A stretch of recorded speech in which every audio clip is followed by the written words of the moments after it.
महापुरुषों प्यार से कहिए ध निरंकार जी। संत निरंकारी मिशन में बहुत से ऐसे संत हुए हैं जो अपने नेक कर्म, सद्व्यवहार व उच्च किरदार के कारण विश्व विख्यात हुए। गुरु के इश्क में जीने वाले ही अमर पद को प्राप्त होते हैं। भाई साहब संतोष सिंह जी की गिनती उन चुनिंदा महापुरुषों में आती है जिन पर गुरु भी गौरव महसूस करे। ऐसे भक्त ही सदैव भक्ति की लौ प्रज्वलित रखते हैं। जन्म: महान कर्मयोगी परोपकारी परम संत महात्मा संतोष सिंह जी का जन्म 31 दिसंबर 1898 को ग्राम लतीफाल, तहसील चकवाल, जिला जेहलम, अब पाकिस्तान में भाई साहब मोहर सिंह जी एवं श्रीमती महताब देवी जी के परिवार में हुआ। आपके 2 भाई और 2 बहनें थीं। यह आपका सौभाग्य ही था कि आप लतीफाल गांव में पैदा हुए, जो बाबा शहंशाह अवतार सिंह जी महाराज की जन्मभूमि थी। आप आयु में भी समकालीन थे। इसी लतीफाल में संत निरंकारी मिशन के माननीय संत भाई साहब गोपाल सिंह प्रेमी व बलवंत सिंह बेंगलुरु वाले पैदा हुए।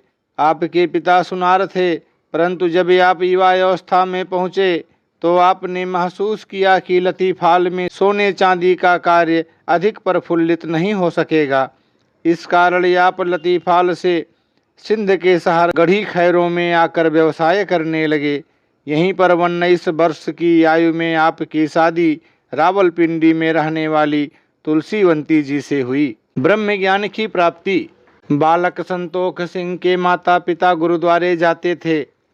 इस तरह आप भी धार्मिक प्रवृत्ति के मालिक बन गए। प्रतिदिन पाठ करना, सिखी मर्यादाओं का पालन करना आपकी दिनचर्या में शामिल था। युवा अवस्था में ही गुरुद्वारे के प्रबंध में आप विशेष रूप से हिस्सा लेने लगे थे। अकाली लहर शुरू होते ही आप अकाली दल में सम्मिलित हो गए तथा काफी समय तक सिख पंथ की सेवा करते रहे। जिन दिनों आप अकाली दल में सक्रिय रूप में कार्य कर रहे थे, उन दिनों आपको पता लगा कि एक संत ऐसे भी हैं जो निरंकार के दर्शन करा देते हैं। यहीं आपको सतगुरु बाबा बूटा सिंह जी के बारे में पता चला, जो उन दिनों पेशावर में रहते थे। प्रभु दर्शन की प्यास तो पहले ही तीव्र थी। सारे कर्म कांड करते हुए व सेवादार होते हुए भी मन की शांति न मिलने के कारण आप सतगुरु बाबा बूटा सिंह जी की शरण में आ गए। कुछ समय संगत करने पर उन्हें वहाँ आनंद प्राप्त होने लगा। आपने पेशावर में ही बाबा बूटा सिंह जी से निरंकार प्रभु का ज्ञान प्राप्त किया। हृदय में लगन तो पहले से ही थी। ज्ञान लेते ही स्वयं को सतगुरु के आगे समर्पित कर दिया। प्रचार प्रसार: सिंध में आपके माध्यम से अनेक लोगों को ज्ञान प्राप्त हुआ। उन दिनों आपका निवास गढ़ी खैरों, जिला जैकबाबाद, सिंध में था। इसीलिए आपने लटकाड़ा, सक्कर, शहदादपुर, कंबर, जैकबाबाद, कराची, नवाबशाह, सिंध, हैदराबाद आदि अनेक स्थानों पर जाकर लोगों को ज्ञान कराया। आपने कई सिंधी परिवारों को ब्रह्म ज्ञान की दात प्राप्त करने की प्रेरणा दी। उनमें से भाई साहब मूलचंद जी हैदराबाद वाले, श्री घनश्याम दास जी अहमदाबाद वाले, मिशन के महान गीतकार श्री लालचंद जी कोल्हापुर वाले शामिल थे। आप बचपन से ही गुरुवाणी के प्रेमी थे। आप गुरुवाणी के शब्दों की विचार इतने मीठे व प्रभावशाली ढंग से करते कि पत्थर दिल भी पिघल जाते थे। सिंधी बिरादरी में आप सिंधी बाबा के नाम से प्रसिद्ध थे। सिंध में अधिकतर प्रचार आपके माध्यम से होने के कारण लोगों ने आपको ही गुरु समझना शुरू कर दिया था, परंतु आप यह सहन न कर सके। इसलिए आपने सतगुरु बाबा बूटा सिंह जी को सिंध में चरण डालने के लिए विनती की, जो सतगुरु ने स्वीकार की। बाबा बूटा सिंह जी के अमृत रूपी वचन सुनकर बहुत से जिज्ञासु उनके गुरसिख बन गए और कई रूहों का कल्याण हुआ। सिंध व बलोचिस्तान में ब्रह्म ज्ञान के प्रचार में आपका दिन रात का प्रयास महत्वपूर्ण रहा। इसके पश्चात बाबा अवतार सिंह जी के संरक्षण में आपने सिंध के अनेक शहरों में भ्रमण करके लोगों के दिलों में सतगुरु के प्रति प्रेम व श्रद्धा के भाव को जागृत किया। 1943 में संत निरंकारी मिशन की बागडोर सतगुरु बाबा अवतार सिंह जी ने संभाली। आपने शहंशाह जी को भी सिंध में संतों की दर्शनों की प्यास बुझाने के लिए निमंत्रण दिया। बाबा अवतार सिंह जी के वहां पहुंचने से 10 दिन पहले ही बाऊ महादेव सिंह जी ने आपको सतगुरु के आने की सूचना पत्र द्वारा दे दी थी। इस सूचना से आपकी खुशी की कोई सीमा न रही। आपकी ओर से सूचना मिलते ही सिंध सूबे के कई नगरों जैसे जिला जैकबाबाद, नवाब शाह, हैदराबाद, सयालकोट आदि से निरंकारी भक्त गढ़ी खैरों इकट्ठे हो गए। गढ़ी खैरों के घर घर और सिंधी गुरुद्वारे में आपके आगमन पर दीपमाला द्वारा सजावट की गई। बाबा अवतार सिंह जी रोहड़ी सक्खर स्टेशन सिंध पाकिस्तान पर गाड़ी से उतरे। वहां से 5 महापुरुष पूरे आदर सत्कार के साथ सक्खर स्टेशन से रेल द्वारा गढ़ी खैरों स्टेशन पर लेकर आए। एक शोभा यात्रा के रूप में गढ़ी खैरों स्टेशन से सतगुरु को शहर में लाया गया। बाबा जी सीधा सिंधी गुरुद्वारे पहुँचे और ये अपने प्रवचनों द्वारा साध संगत को निहाल किया। वहाँ गुरुद्वारे में ही सभी संतों ने एक अद्भुत नज़ारा देखा। एक बुजुर्ग माता जिसका नाम दीसरी था, वह सतगुरु के चरणों में अमृत वचन सुनने के लिए आई और चरणों पर सिर रखते ही फूट फूट कर रोने लगी। चरणों से सिर उठाया ही नहीं, 15 मिनट के पश्चात महापुरुषों ने हौसला देते हुए जब उसका सिर उठाया तब भी उसके आंसू पानी की तरह बहते रहे। रोते रोते वह कहने लगी कि मेरा बेटा कत्ल के अपराध में जेल में है और उसे फांसी की सज़ा सुनाई जा चुकी है, जबकि मेरा बेटा बेगुनाह है, उसे फंसाया गया है। आप ही अपने रहमो करम से उसे बचा सकते हैं। कल्याणकारी सद्गुरु ने मेहर की। माई दीसरी को निरंकार का ज्ञान कराया और फरमाया, माता जी अभी आपने अंग संग निरंकार के दर्शन कर लिए हैं, इसके आगे अरदास करो, सच्चा पातशाह रहमत करेगा। यह निर्णायक के घट में बैठकर आपकी बात सुनेगा। आप अपील करना कि आपके बेटे को फौज में भेज दें, जीवन देश की सेवा में लगाएगा। जिला लाटकाटा के सेशन जज की कचहरी से माता के बेटे जेतूमल को फांसी का हुक्म हुआ था। फांसी से पहले माता अपने पुत्र से मिलने गई और सतगुरु से भेंट की गई सारी वार्ता उसे कह सुनाई। उसके बेटे ने ना ही सतगुरु के दर्शन किए थे और ना ही निरंकार के। माता ने जो सुमिरन तुही निरंकार मैं तेरी शरण हाँ मैनू बख्श लो बताया, उसे ही उच्चारण करने लगा। माता दीसरी ने अपील की कि उसके बेटे को देश की सेवा में जवानी लगाने का एक अवसर एक बार दिया जाए।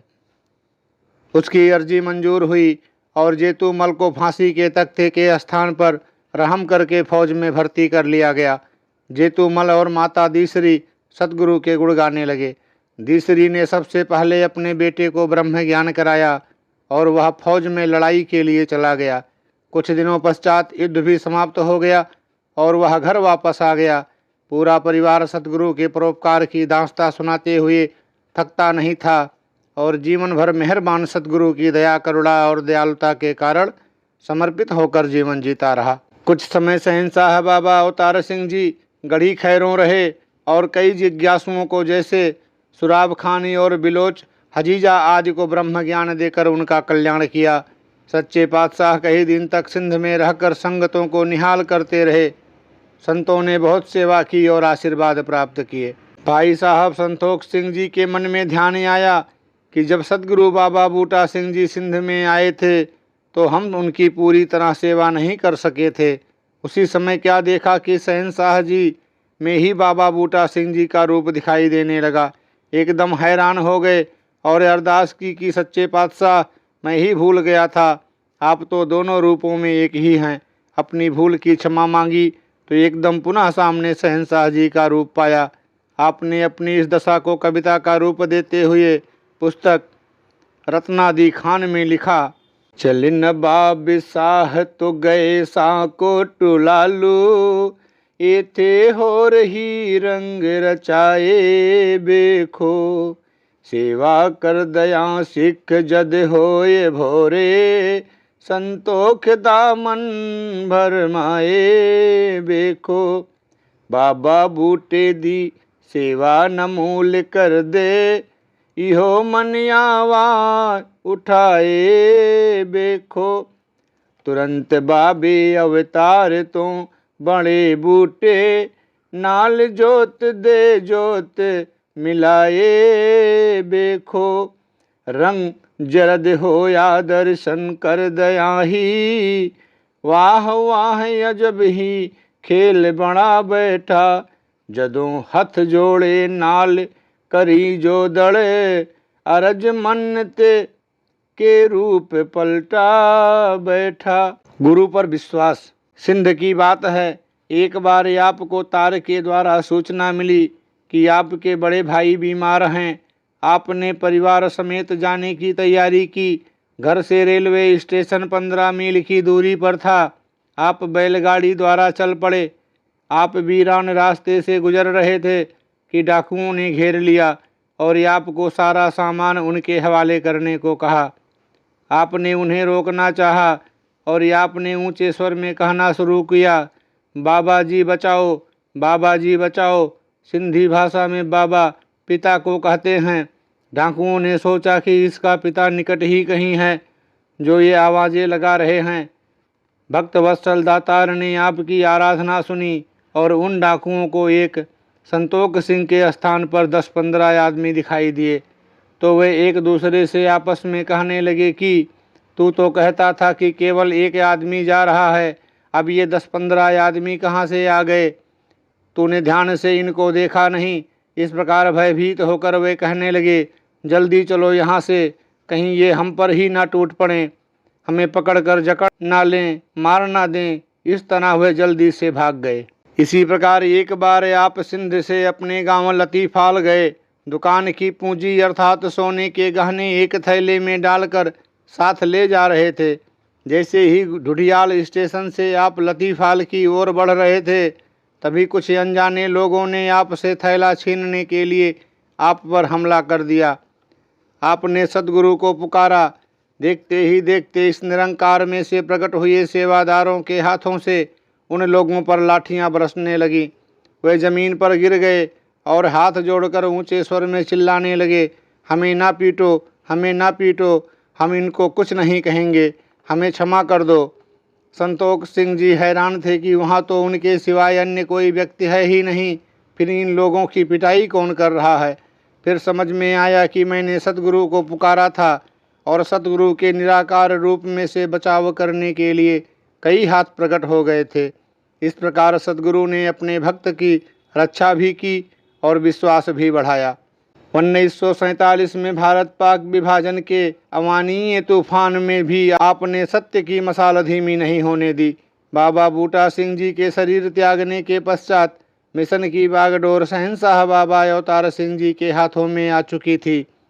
सन 1947 में जब दंगे फसाद भयंकर रूप धारण कर चुके थे, तो भाई साहब संतोख सिंह जी ने ईर्षा द्वेष नफरत की अग्नि को बुझाने के लिए शहंशाह जी को सिंध बलोचिस्तान में चरण डालने के लिए प्रार्थना की। भक्त के प्रेम व भावना को स्वीकार करते हुए शहंशाह जी अपने साथ जगत माता बुधवंती जी, भाई साहब भाग सिंह जी, सर्वश्री कृष्णलाल जी, लाभ सिंह जी जो बाद में संत निरंकारी मंडल के प्रधान बने, दर्शन सिंह जी, मालक राम जी, रामचंद्र जी, बहन प्रेम जी एवं बहन लाजवंती को लेकर सिंध पहुंच गए। भाई साहब संतोख सिंह जी इस क्षेत्र में कई वर्षों से रह रहे थे। आपकी ईमानदारी, प्रेम व सद्व्यवहार के कारण वहाँ की जनता आपसे अत्यधिक प्यार करती थी। शहंशाह जी की सिंध की कल्याण यात्रा भी सुस्मरणीय बन गई। भाई साहब संतोख सिंह जी, उनके भाई सेवा सिंह जी व अतर सिंह जी बहुत से संतों को लेकर गढ़ी खेरों के रेलवे स्टेशन पर अपने सतगुरु व संतों के स्वागत के लिए पहुँचे। सभी के हाथों में फूलों के या नोटों के हार थे। गाड़ी सुबह 8 बजे स्टेशन पर पहुंची।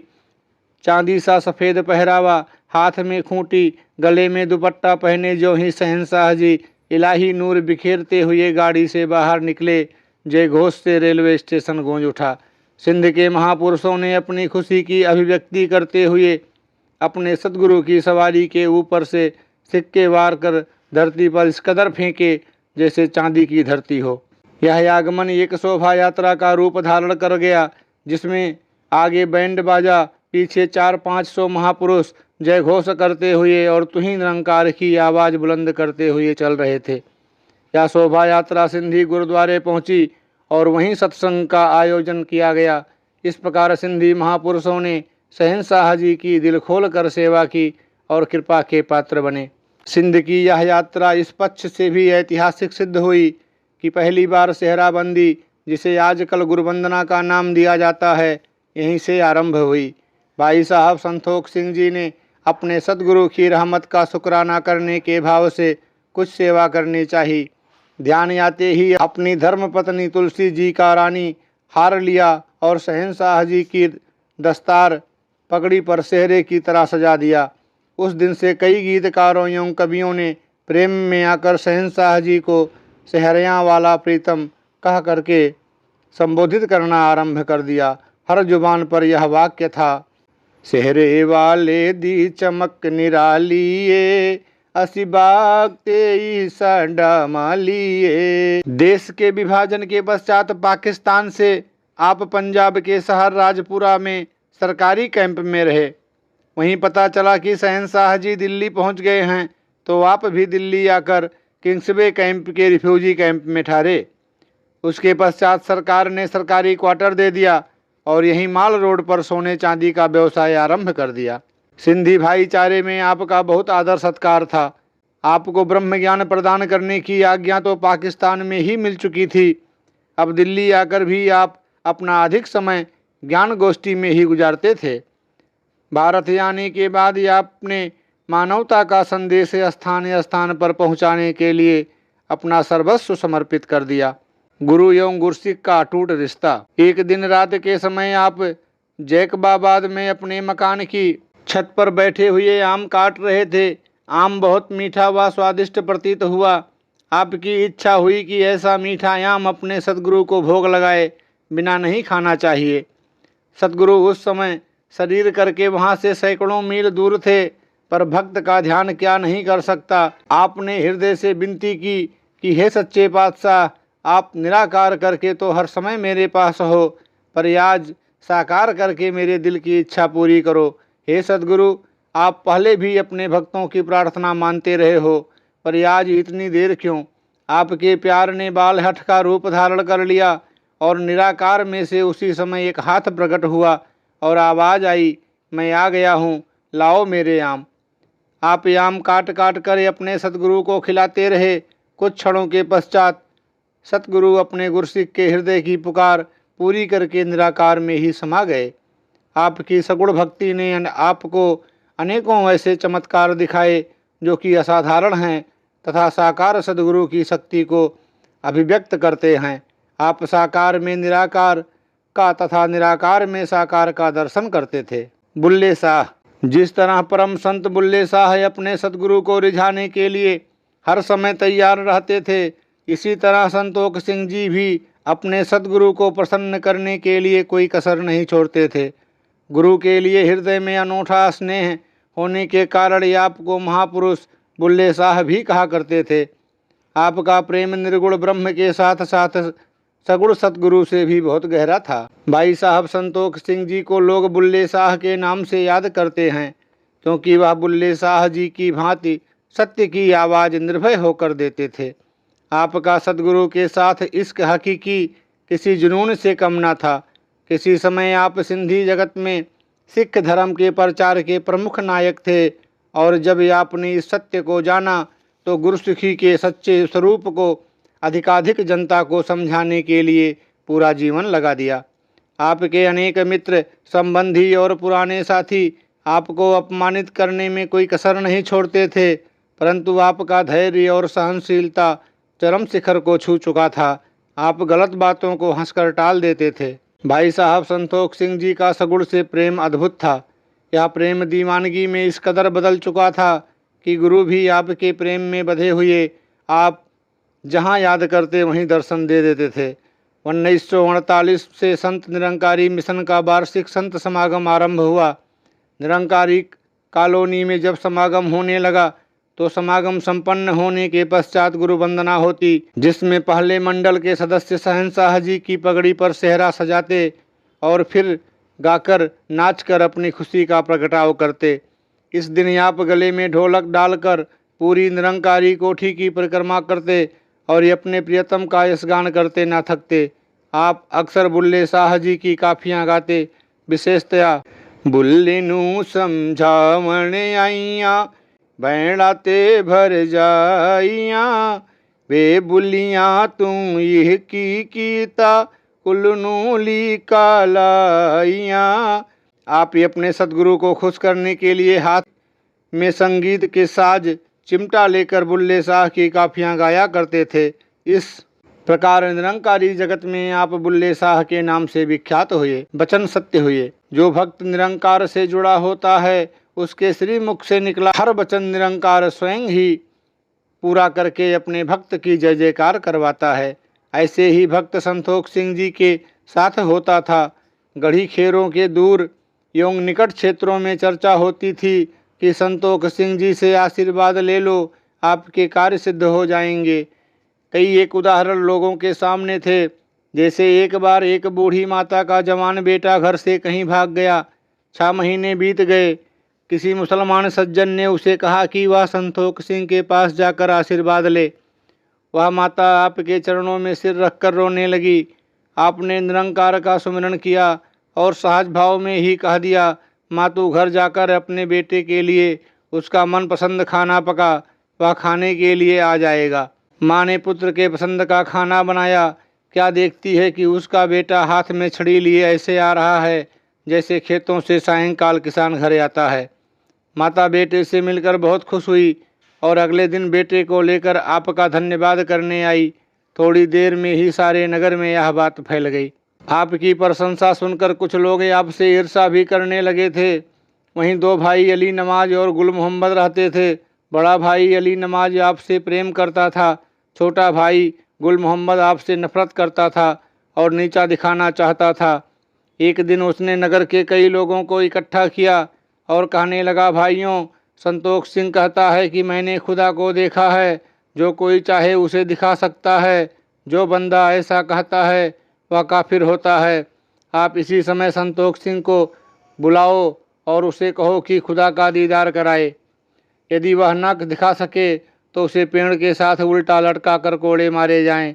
उसकी बात सुनकर वहीं एक ज्ञानवान महात्मा सैयद अकल शाह बैठा था। वह खड़ा हो गया और कहने लगा, सोच लो, यदि संतोख सिंह ने सचमुच अल्लाह का दीदार करा दिया तो जो सज़ा उसके लिए कही जा रही है वही आपको सहनी पड़ेगी। यह बात सुनते ही वह डर गया और वहाँ से खिसक गया। इस प्रकार ये आपके विरोधी भी आपकी अनन्य भक्ति से प्रभावित हुए बगैर नहीं रह पाते थे। संतोख सरोवर। भारत पाक विभाजन के बाद युग पुरुष बाबा अवतार सिंह जी जब कुछ अन्य भक्तों सहित पहाड़गंज दिल्ली में रहने लगे तो वहीं से सत्य के प्रचार का कार्य आरंभ हो गया। जैसे जैसे समय व्यतीत होता गया प्रचार में भी तेजी आती गई। संगतों की दिन दूनी रात चौगुनी बढ़ती संख्या के कारण पहाड़गंज का स्थान बहुत छोटा पड़ने लगा।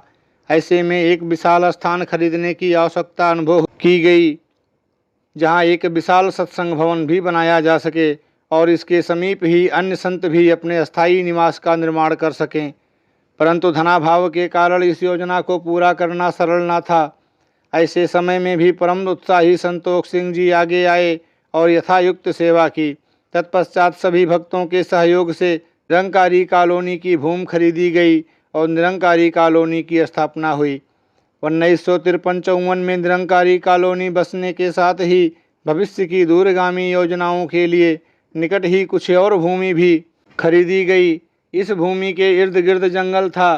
प्रारंभ में इस स्थान पर एक छोटे से सरोवर व 5-6 कमरों का निर्माण किया गया।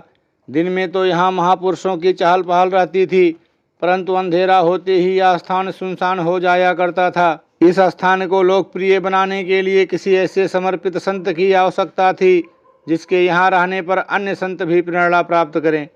हर साल यमुना में बाढ़ आ जाती थी, जिसका पानी 2-3 महीनों तक इस स्थान पर भी ठहरा रहता था। वीरान जगह होने व अन्य सुविधाओं जैसे बिजली, पानी, खाद्य पदार्थ आदि के अभाव के कारण लंबे समय तक कोई महापुरुष यहाँ पर रहने का साहस न जुटा सका। ऐसे समय में भी भाई साहब संतोख सिंह जी ने पहल की वह अपने किंग्सवे कैंप की रिहाइश को छोड़कर अपने परिवार के सभी सदस्यों सहित यहाँ आकर रहने लगे। बरसात के महीने में जब यमुना नदी में बाढ़ आ जाती तो आप अपने किंग्सवे कैंप वाले मकान में वापस लौट जाते। इसके पश्चात निरंकारी कॉलोनी में जब आपका मकान बन गया तो वर्षा ऋतु में परिवार सहित निरंकारी कॉलोनी में आ जाते। यह सिलसिला कई साल तक चलता रहा। इस प्रकार 1955 से 1966 तक अपने अंतिम श्वास तक आप यहीं पर रहे। इन दिनों संतोख सरोवर पर निवास करना किसी परीक्षा से कम नहीं था।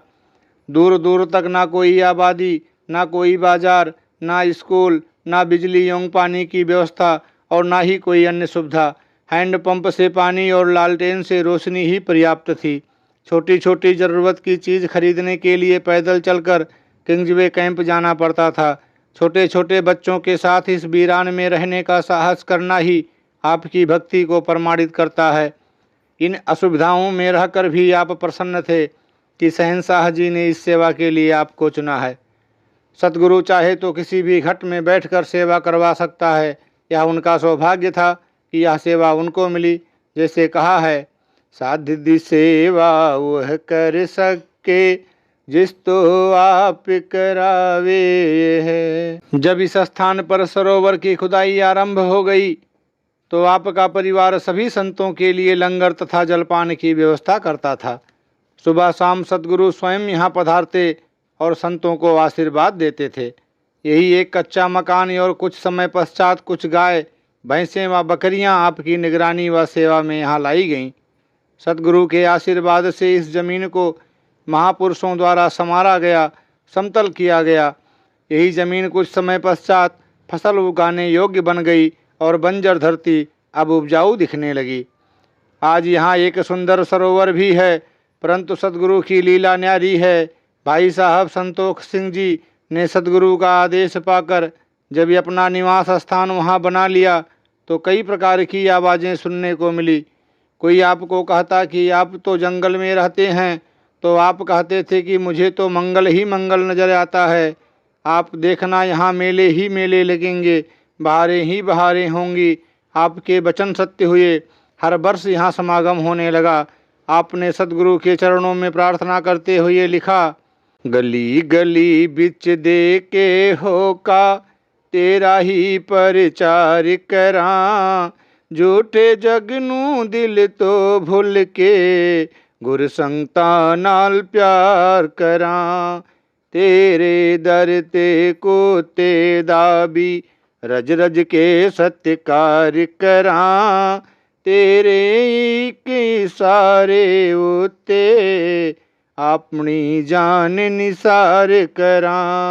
संतोख जद तक है जिंदगानी बढ़िया तेरा दास रहे, अवतारी गुरु निरंकार न भूले, संगतां दे बिच वास रहे, अवतारी गुरु निरंकार न भूले, संगतां दे बिच वास रहे। भक्त के निष्काम सेवा भाव व तप त्याग को देखते हुए बाबा अवतार सिंह जी ने इस स्थान पर हर वर्ष माघ के महीने में संत समागम आयोजित करने का आदेश दिया, जिसे बाद में भक्ति पर्व समागम के रूप में आयोजित किया जाने लगा। यह समागम उन सभी भक्तों के समर्पित जीवन से प्रेरणा लेने का माध्यम बन गया जिन्होंने गुरु के वचन को प्राथमिकता दी और दुनिया की कोई परवाह नहीं की। प्रथम माघी संत समागम के अवसर पर शहंशाह जी ने इस स्थान का नामकरण भी संतोख सरोवर के नाम से कर दिया। आज भी यह सरोवर इनकी गुरु भक्ति का उदाहरण बना हुआ है, जिससे अनेकों भक्त प्रेरणा लेते हैं। बाबा अवतार सिंह जी ने प्रथम माघी संत समागम पर अपने विचार में फरमाया था, आज से यह संतोख सरोवर हर प्रकार से सुख देने वाला होगा। हर प्रकार के शारीरिक रोगी इस सरोवर के पवित्र जल में स्नान करके रोगों से मुक्त हो सकते हैं। मेरे इस कथन से कहीं कोई यह न समझ बैठे कि मैं इस सरोवर के जल को कोई विशेष महत्व दे रहा हूँ। जल तो नदियों और सरोवरों का एक समान ही होता है, परंतु यह संतोख सरोवर ब्रह्मज्ञानियों महापुरुषों के प्रीत प्यार का एक ऐसा संगम है जिस पर मानसिक स्नान करके कोई भी संसार की आधियों व्याधियों से मुक्त हो सकता है। वास्तविक ज्ञान तो इस सरोवर पर सेवा के लिए नियुक्त महापुरुषों के मधुर वचनों के रसपान में है। आज इसी सरोवर के निकट निरंकारी म्यूजियम व एकत्व का फव्वारा म्यूजिकल फाउंटेन ऑफ वननेस है, जिसे देखने के लिए दूर दूर से पर्यटक आते हैं। सत्य ही कहा है, जहाँ बलिदान है तप त्याग है, वहाँ अनहोनी होनी में परिवर्तित हो जाती है। एक भक्त के तप त्याग ने यह सिद्ध कर दिखाया। प्रेम व सेवा। संतोष सिंह जी समदृष्टि वाले भक्त थे। हर एक के साथ प्रेम का व्यवहार आपका स्वभाव था। यदि आपके पास कोई निंदक भी आ गया तो आप उसे भी उचित मार्ग बताकर खुश होते। भारत पाक विभाजन के बाद युग पुरुष बाबा अवतार सिंह जी जब कुछ अन्य भक्तों सहित पहाड़गंज दिल्ली में रहने लगे तो वहीं से सत्य के प्रचार प्रसार का कार्य आरंभ हो गया। जैसे जैसे समय व्यतीत होता गया प्रचार कार्य में तेजी आ गई। दूर दूर होने वाले सत्संग कार्यक्रमों में जाने के लिए किसी वाहन की आवश्यकता महसूस की जाने लगी। इस कमी को देखकर भक्तजन चाहने लगे कि तुरंत कोई व्यवस्था हो सके, परंतु आर्थिक व्यवस्था के कारण वे संकोच कर रहे थे। ऐसे में महात्मा संतोष सिंह जी ने शहंशाह जी के लिए एक कार खरीदने का ध्यान प्रकट किया और सभी संतों को इस सेवा में भाग लेने की प्रेरणा दी। आपने पहल की और अपनी धर्मपति श्रीमती तुलसी जी के आभूषण बेचकर सारी माया इस सेवा में लगा दी। इनकी प्रेरणा से अभिभूत होकर अन्य संतों ने भी यथायोग्य माया अर्पित की। तत्पश्चात निरंकारी मिशन की पहली एक फोर्ड गाड़ी खरीदी गई, जिससे दूर दूर की संगतों को दर्शन देने व जन कल्याण के लिए हो रही यात्राओं में सुविधा हो गई। गुरु का वचन सर्वोपरि। भाई संतोष सिंह जी एक ऐसी महान आत्मा थे जिनके वचन अथवा कर्म में कोई अंतर न था। वे गृहस्थ में रहते हुए निर्लेप बने रहे। आपकी गृहस्थी में 2 बेटे तरलोक सिंह व सुखदेव सिंह और 3 बेटियां अमर कौर, गोविंद कौर एवं बसंत कौर हैं। आपकी भक्ति की लगन में गृहस्थ कभी बाधक नहीं बना।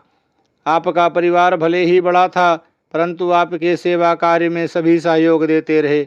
आज आपके बेटे व बेटियां भले ही भारत में हों या अमेरिका में रह रहे हों, गुरु भक्ति को जीवन का लक्ष्य माने बैठे हैं।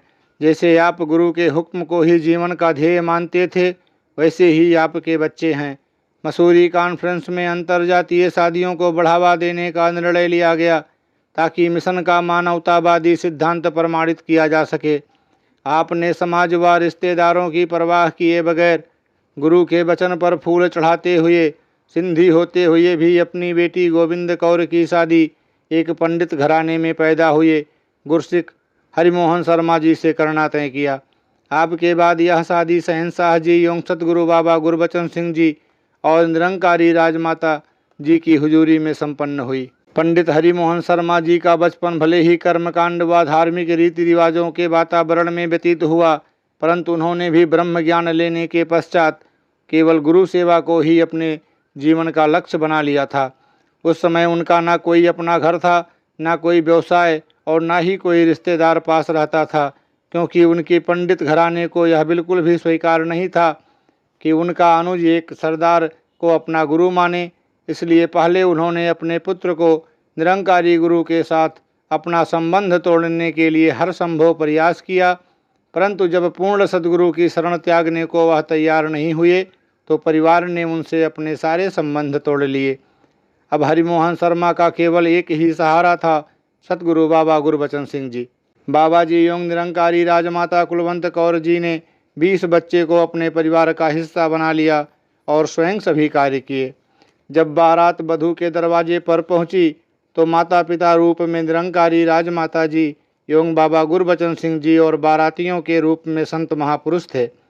बारात के स्वागत के लिए अपने अनन्य भक्त के साथ शहंशाह जी खड़े थे। इस शादी के लिए समाज व कुटुंब आपसे सहमत नहीं था, परंतु आपने लोगों के विरोध की परवाह किए बिना विश्वास रखा कि गुरु के सेवादार को कभी कोई कमी नहीं आ सकती, क्योंकि गुरु अपने बच्चों से अधिक प्रेम अपने सेवादारों से करता है। आपका विश्वास समय के साथ ही अनेकों का विश्वास बन गया। सतगुरु ने इस दंपत्ति की सभी दुनियावी जरूरतें भी पूरी की और लगभग हर कल्याण यात्रा में आपके दामाद को प्रचार टोली में शामिल रखा। केवल भारत ही नहीं, हरिमोहन शर्मा जी ने 6 बार बाबा गुरबचन सिंह जी एवं निरंकारी राजमाता जी के साथ विदेश की यात्राएं भी की। भारत के हर क्षेत्र के समागम व संगत में यह दंपत्ति साथ जाते रहे। आपकी संतान पर आपकी समर्पित भक्ति का गहरा प्रभाव रहा था। आपका हर बच्चा गुरु की आज्ञा को ही जीवन में प्राथमिकता देता है। आजकल आपके दोनों बेटे सुखदेव जी व तरलोक सिंह जी और बेटी अमर कौर अपने परिवारों सहित अमेरिका में रह रहे हैं। आपकी बेटी गोविंद भले ही अब निरंकार में विलीन हो चुकी हैं, परंतु जब तक वह जीवित रही उसने अपनी सारी आयु गुरु सेवा में व्यतीत कर दी। नम्रता, प्रीत, प्यार, निष्काम सेवा व हर गुरसिक का सत्कार आपके परिवार की पहचान बनी रही। आज इनके बच्चे भी गुरु भक्त बनकर दुनिया के सुखों के साथ साथ रूहानी आनंद के भी भागीदार बने हुए हैं। धन्य होते हैं वे गुरसिख जो गुरु के वचन के आगे सदैव नतमस्तक रहते हैं और अपने परिवार को भी ऐसे ही संस्कार देते हैं। संपादक के रूप में 1947 में जब युग पुरुष बाबा अवतार सिंह जी ने मिशन का प्रचार पत्रिका के माध्यम द्वारा फैलाने का ध्यान प्रकट किया, तब भाई साहब संतोष सिंह जी ने सतगुरु के इशारे को जीवन का मंतव्य मान लिया।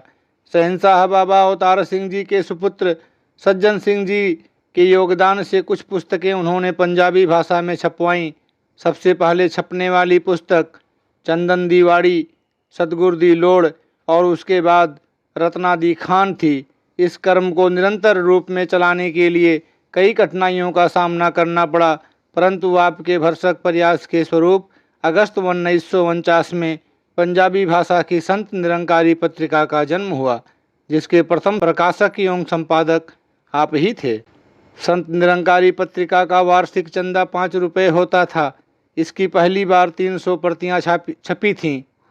भाई साहब संतोष सिंह जी मासिक संत निरंकारी के न केवल प्रथम संपादक ही थे, अपितु जीवन पर्यंत इस पत्रिका की सेवा में तन मन धन से जुटे भी रहे। आपने अपने निवास स्थान संतोष सरोवर पर वर्ष में एक समागम रखने के लिए शहंशाह जी के चरणों में विनती की। आपकी प्रार्थना स्वीकार करते हुए सद्गुरु ने इस समागम के लिए माघी का दिवस चुना, जो हर वर्ष 13 जनवरी को होता है। संत निरंकारी पत्रिका का समागम अंक प्रतिवर्ष दिसंबर में प्रकाशित होता है और इस पत्रिका का अगला अंक माघी समागम का ही होता है, जो अब भक्ति पर्व के नाम से मनाया जाता है। जैसे गुरु और गुरसिख का संबंध अटूट है, वैसे ही सेवा और आशीर्वाद का संबंध भी अलौकिक है। भाई साहब संतोष सिंह जी की शिक्षाएं अमर कथाओं की तरह निरंकारी जगत में प्रसिद्ध हैं। वह पूर्ण गुरसिख, महान संत, अनथक प्रचारक, निष्काम सेवक तो थे ही साथ ही एक क्रांतिकारी लेखक तथा महान वक्ता भी थे।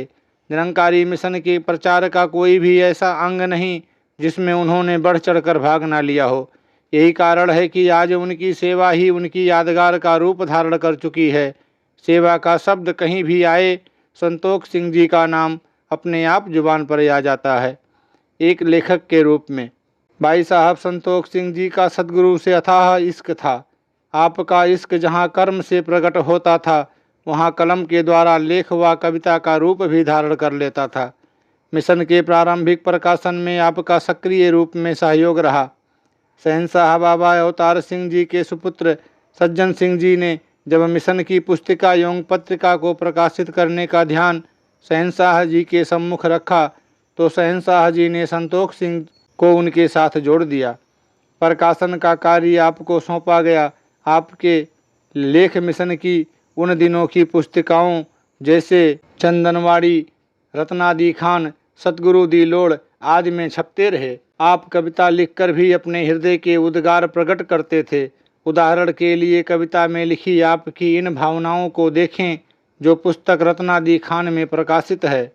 इतना तू मेरा दाता, पै निंदक तर दे दर तेरे, जो पंडा बन दे बैर दिया, ताभी लेके जान देवर तेरे। ना टुट दे ना फुट दे ने जिहड़े, एक बारी बन गए घर तेरे, जन्मा दी मैल उतर जांदी, जिहड़े एक बारी पहुँचे सर तेरे, कर्मा धर्मा तो छुट गए ने, जिन्हों एक बारी लग गए पर तेरे, वह जमदा गए चुका बैठा, जिहड़ा सिखी कमावे दर तेरे, जीवन मुक्ति दा फल मिलदा, जिहड़ा एक बारी लग गया लड़ तेरे, सेहरे वाले दियां सिफता कौन गिड़े,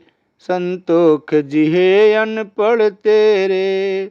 इसी पुस्तक में आपने अपनी जीवन गाथा बाबा सज्जन सिंह जी के ज्योति ज्योत समा जाने की सूचना और उनके जीवन की झलक व संपादकीय को अपने शब्दों में लिखा। संत निरंकारी मंडल की स्थापना के समय शहंशाह जी ने आपको प्रकाशन के इंचार्ज की सेवा प्रदान की। जीवन यात्रा संपन्न। 17 अक्टूबर 1966 में भाई साहब संतोख सिंह जी रात को 2:30 बजे ब्रह्मलीन हो गए। उन दिनों आप निरंकारी कॉलोनी में ठहरे हुए थे। आप संत निरंकारी मिशन की एक महान विभूति माने जाते हैं। आपने गुरसिखी अंतिम सांसों तक निभाई। आपके शरीर त्यागने पर शहंशाह बाबा अवतार सिंह जी ने संगतों को संबोधित करते हुए कहा था, भाई साहब संतोख सिंह जी ने सारी आयु वही कुछ किया जो मैं कर रहा हूँ, इसलिए रहती दुनिया तक उन्हें बाबा संतोख सिंह जी के नाम से याद किया जाएगा। आपके नाम को अमर रखने के लिए और ये आपकी गुरुभक्ति से प्रेरणा लेने के लिए हर वर्ष संतोख सरोवर जो संत निरंकारी कॉलोनी के निकट है में विशाल संत समागम का आयोजन किया जाता रहा। सतगुरु बाबा गुरबचन सिंह जी ने संतोख सरोवर पर मनाए गए संतोख दिवस पर संतोख सिंह जी को याद करते हुए कहा, जिस स्थान पर बैठकर आज सत्संग कर रहे हो, इस संत ने और कुछ नहीं किया, केवल सतगुरु की आज्ञा का पालन ही किया है। जहाँ सतगुरु ने आज्ञा दी वहीं निवास स्थान बनाकर रहने लगे। आप देखते ही हैं कि प्रतिवर्ष यहाँ बाढ़ आती है। बाबा संतोख सिंह जी ने सतगुरु की आज्ञानुसार इस स्थान पर रहना स्वीकार कर लिया। अन्य संत जनों को भी यहाँ रहने के लिए कहा गया, परंतु प्रत्येक ने अपनी व्यवस्था प्रकट की और कॉलोनी में ही रहने के लिए स्थान बना लिए। बाबा संतोख सिंह जी को प्रतिवर्ष 3-4 मास के लिए घर छोड़कर कहीं और जाकर रहना पड़ता था, फिर भी उन्होंने सतगुरु की आज्ञा का उल्लंघन नहीं किया। आज उनकी स्थान स्थान पर जय जयकार हो रही है। आज जिस शुभ अवसर पर यह आनंदमय समय बिता रहे हो, यह बाबा संतोख सिंह जी की ही कृपा से प्राप्त हुआ है, क्योंकि उनकी कथनी और करनी एक जैसी थी। पुरातन समय का इतिहास साक्षी है कि जय जयकार केवल उन्हीं की हुई जिन्होंने जो कहा उस पर अपने जीवन में चले। केवल भाषण देने से कुछ नहीं बनता। जो गुरु के समक्ष अपनी बुद्धि को बड़ा मानता है वह कभी सफल नहीं हो सकता। जो आज्ञा पालन करता है वह इस मनुष्य जीवन में सफल हो सकता है। बाबा संतोख सिंह जी ने बुद्धि चातुर्य का त्याग कर गुरमत को ही जीवन का लक्ष्य बनाया था। सतगुरु के हुक्म अनुसार ही जीना उनका जीवन का कर्म बन गया था। इसीलिए आज सारे महापुरुष उनकी याद में एकत्रित हो उनकी महिमा गा रहे हैं। या उनके जीवन की महानता है जिसके कारण इतना जनसमूह एकत्र हुआ, अन्यथा हर आदमी की शक्ति इतनी नहीं कि वह इस जंगल में मंगल कर सके। इस प्रकार गुरसिखी की मिसाल कायम करके संत संतोख सिंह जी भले ही अपने निराकार रूप में समाहित हो चुके हैं, परंतु आपका प्रेम, भरपूर हृदय, निष्काम सेवा का भाव, गुरु का हर वचन मानने की धुन व तन मन धन से समर्पित जीवन सदैव प्रेरणा का स्रोत बना रहेगा। आप जैसे संतों के बारे में ही शहंशाह जी अवतार वाणी में लिखते हैं, धन्य गुरु ते धन्य गुर सिख ने, जो इक मिक हो जांदे ने, पांदे ने अवतार नाम जो अपड़ाया पे गवांदे ने, पांदे ने अवतार नाम जो अपड़ाया पे गवांदे ने। द निरंकार जी।